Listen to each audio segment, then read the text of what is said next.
नमस्कार दोस्तों, मेरे चैनल में आप सभी का स्वागत है। शिव पुराण में चलते हैं।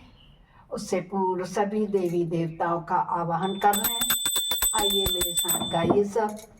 गजाननं भूतगणाधिसेवितं कल्पितजम्बूफलचारुभक्षणं उमासुतं शोकविनाशकारकं नमामि विघ्नेश्वरपादपङ्कजं नीलाम्बुजश्यामलकोमलांगं सीतासमारोपितवां भागं पार्वतीसायकं चारुचापं नमामि रामं रघुवंशनाथं कर्पूरगौरं करुणावतारं संसारसारं भुजगेन्द्रहारं सदा वसन्तं हृदयारविन्देवं भवानी सहितं नमामि।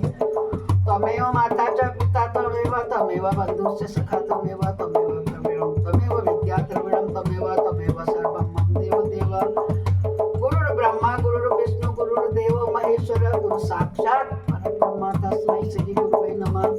आनंदी आनंद कर सब संकट दूर, जो सेवक शरण पड़े सदा रहे भरपूर।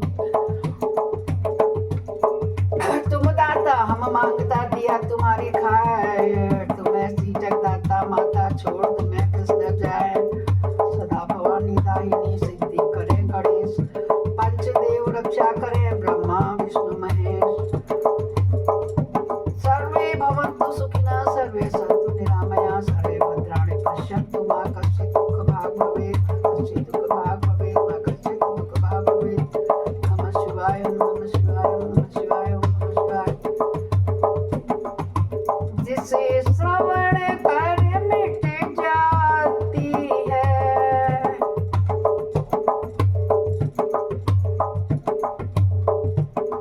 जिसे श्रवण कर मिट जाती है, जन्म जन्म की व्यथा यही है शिव शंकर की कथा।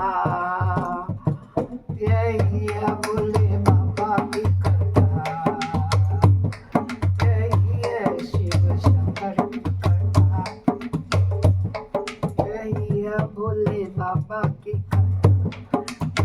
नमः शिवाय ओम नमः शिवाय ओम नमः शिवाय ओम नमः शिवाय ओम नमः शिवाय ओम नमः शिवाय ओम नमः शिवाय बोलो शंकर भगवान की जय होवे, इष्टदेव की जय होवे, कुलदेव की जय होवे और सत्यदेव की जय होवे। नमस्कार सभी भक्तजनों को। मैंने कल आप लोगों को सुनाया था, बहुत ही सुंदर प्रसंग था वो, है ना। 25वें अध्याय तक पूरा हो गया था हमारा कि मृत्यु के निकट आने के कौन कौन से लक्षण हैं। अब आज हम बताएंगे काल को जीतने का क्या उपाय है। नवधा शब्द ब्रह्म एवं तुंकार के अनुसंधान और उससे प्राप्त होने वाली सिद्धियों का वर्णन बताएंगे। बड़े ध्यान पूर्वक सुनिए प्रेमियों। ये क्षणभंगुर जीवन की काया है, सबको पता है, मगर इसमें सुख दुख का आगमन है, ये भी सबको पता है। मगर मरणोपरांत अपने अपने कर्मों के अनुसार नरक की यातना सहना, ये भी सबको पता है। कल ये भी पता लग गया कि कौन कौन से लक्षण दिखाई देने लगते हैं, जिससे हमें पता लग जाए कि मृत्यु कौन सी हमारी निकट आ रही है, कितने समय की बची है जिंदगी। तो आज हम उस काल को जीतने का उपाय बता रहे हैं। एक बार सुनिए, 10 बार सुनिए, खुद सुनिए, औरों को सुनाइए। पहली बार चैनल में आ रहे हैं तो सब्सक्राइब करना ना भूलिए। उसके बगल में जो आइकन बेल होती है ना, उसे प्रेस जरूर करें, तभी तो सबसे पहले मेरा नोटिफिकेशन आपके पास पहुंचेगा कि आज मंजू पंत ने क्या भेजा है। शिव पुराण का कौन सा अध्याय भेजा है? 26वां।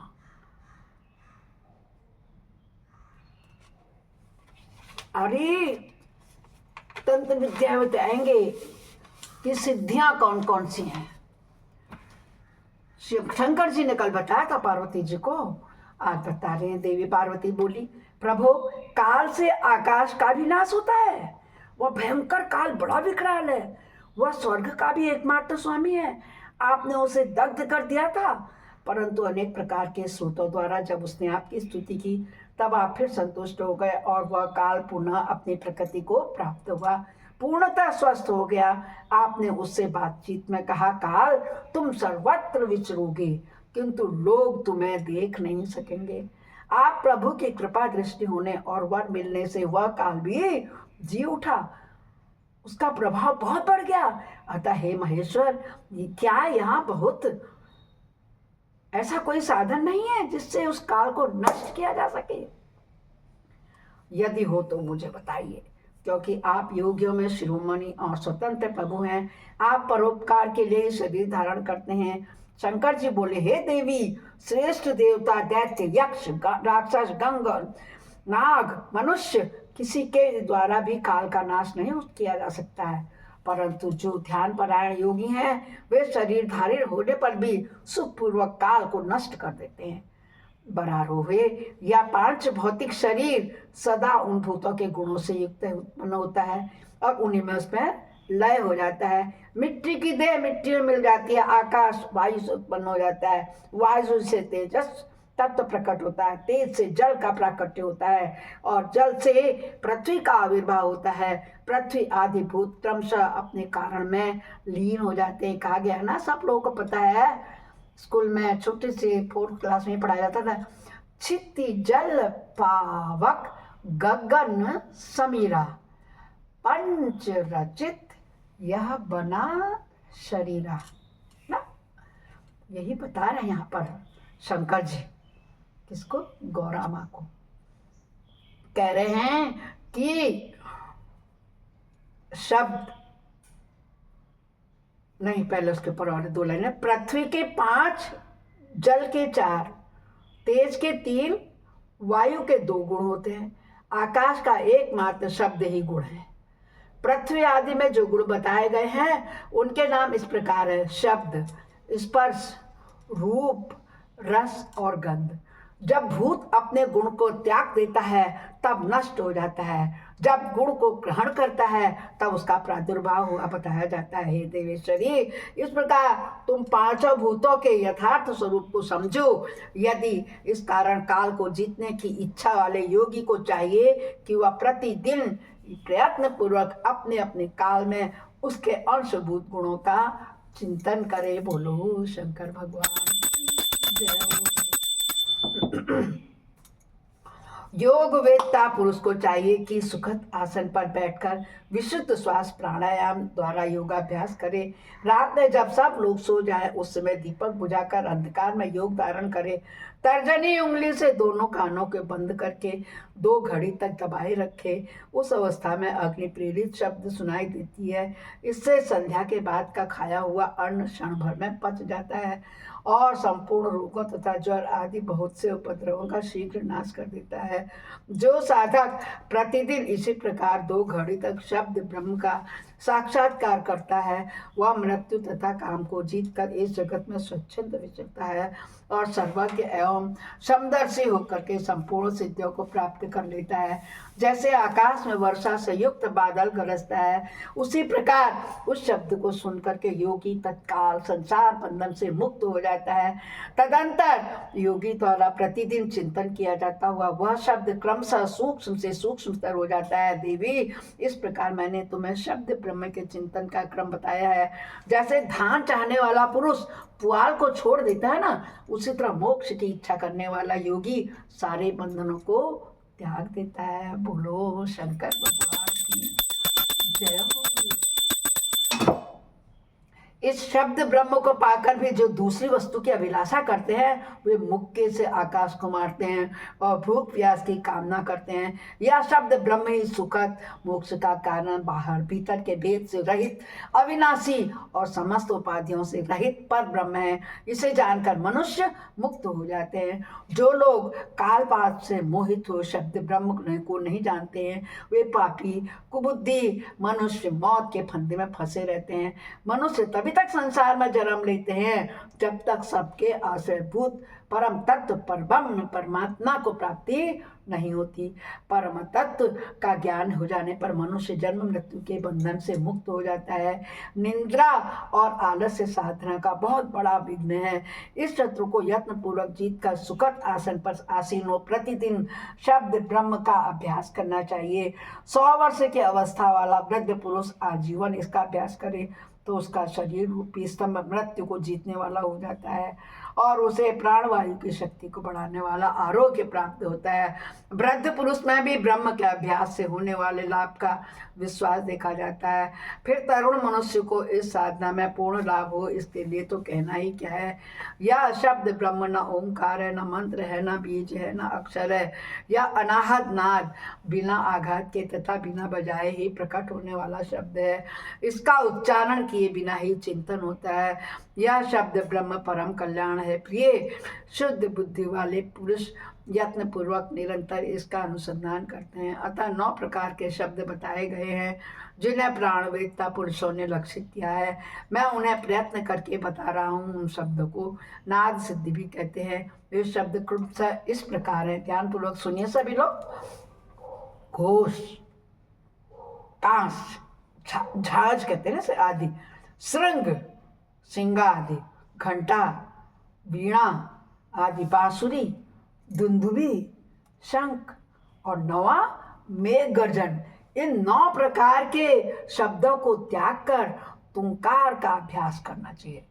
इस प्रकार सदा ही ध्यान करने वाला योगी पुण्य और पापों से लिप्त नहीं होता है। देवी योगाभ्यास के द्वारा सुनने का प्रयत्न करने पर भी जब योगी उन शब्दों को नहीं सुनता है और अभ्यास करते करते मरणासन्न हो जाता है तब भी वह दिन रात इस अभ्यास में ही लगा रहता है। ऐसा करने से 7 दिनों में वह शब्द प्रकट हो जाता है जो मृत्यु को जीतने वाला है।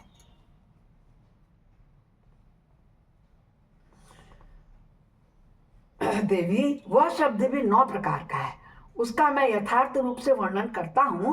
पहले तो मैं घोषात्मक नाद प्रकट करता हूँ जो आत्मशुद्धि का उत्कृष्ट साधन है।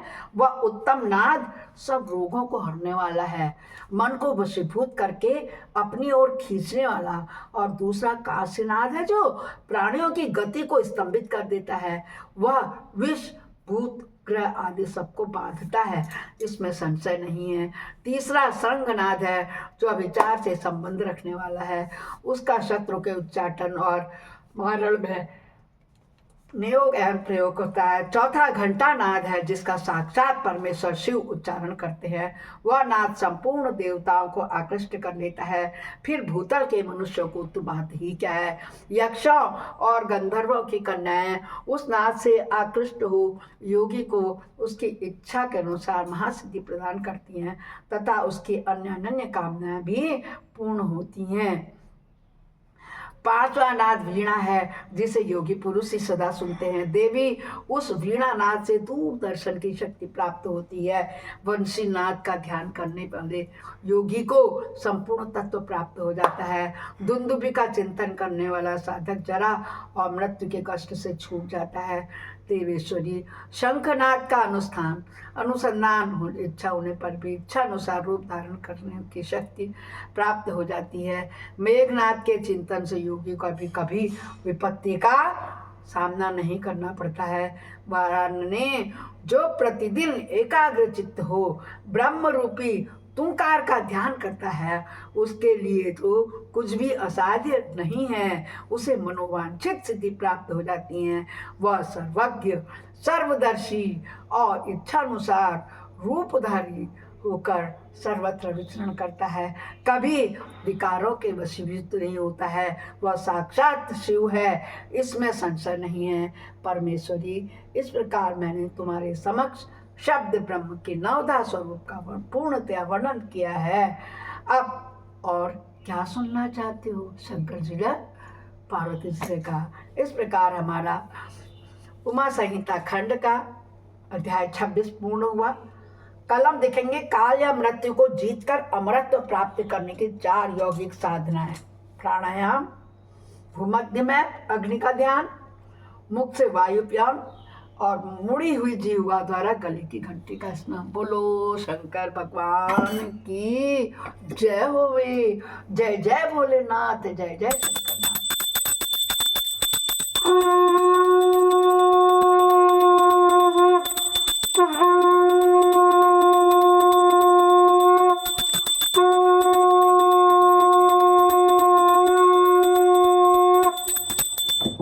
अपराध सहस्राणि क्रियन्ते यानि क्षमया दास्वामि ते माम त्वां क्षमस्व परमेश्वर। आवाहनं न जानामि विसर्जनं पूजां च न जानामि क्षम्यतां परमेश्वर। मंत्रहीनं क्रियाहीनं भक्तिहीनं सुरेश्वर यद पूजितं मया देव परिपूर्णं तदस्तु मे। हे शंकर भगवान, हे शिव जी, मेरे द्वारा होने वाले पापों को, कष्टों को, दुखों को, दिन भर में अनचाहे होने वाली गलतियों को क्षमा कीजिए। जितने लोग उपस्थित हैं, जितने लोग सुन रहे हैं या जो बाद में सुनेंगे, उन सब के पापों का नाश कर उनके घर में सद्बुद्धि दे, संतति दे। बोल शंकर भगवान की जय होवे।